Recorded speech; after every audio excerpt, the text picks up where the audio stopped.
एक गांव था, जितना खूबसूरत था उतना ही शांत। वहां रहते थे दो दोस्त, राय स्टार और ज्ञान भाई। दोनों अनाथ थे, लेकिन एक दूसरे के लिए जान देने को तैयार। साथ में एक छोटा सा जिम चलाते थे। गांव के लड़के वहां आके ट्रेनिंग लेते थे। और दूसरी तरफ एक और गांव में रहता था फाइट 444। उसके पास अपनी सेना थी, दुनिया के महंगे महंगे हथियार थे। उनमें सबसे महंगा था फाइटर जेट। वो इन सब से हर एक गांव को अपने कब्जे में लेता था। और अब फाइट 444 का टारगेट था वही गांव जहां राय स्टार और ज्ञान भाई रहते थे। एक दिन फाइट 444 ने अपनी सेना के साथ उस गांव पर हमला कर दिया। आसमान से मिसाइलें, जमीन पर गोलियां, हर तरफ सिर्फ धुआं और आग थी। गांव का हर इंसान घुटनों के बल बैठकर गांव के लिए भीख मांग रहा था। ज्ञान भाई भी वहां था। राय स्टार किसी काम से बाहर गया हुआ था।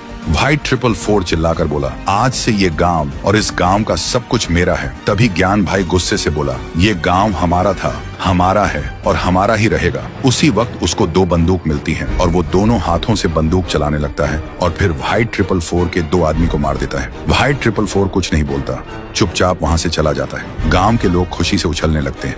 लेकिन उसी रात ज्ञान भाई राय स्टार को लेने जा रहा होता है। रास्ते में फाइट 444 का आदमी उसका रास्ता रोक देता है। ज्ञान भाई चौंकता है, बाइक का ब्रेक लगाता है। तभी पीछे से एक और आदमी आता है और ज्ञान भाई के सिर पर वार करता है। ज्ञान भाई वहीं गिर जाता है। अगली सुबह गांव में हलचल मच जाती है। गांव के बीच एक पेड़ से ज्ञान भाई की लाश लटकी मिलती है और उसकी छाती पे लिखा होता है, अब गाँव मेरा है। जब राय स्टार को खबर मिलती है, वो भागते हुए आता है और ज्ञान भाई को देखते ही टूट जाता है और रोने लगता है।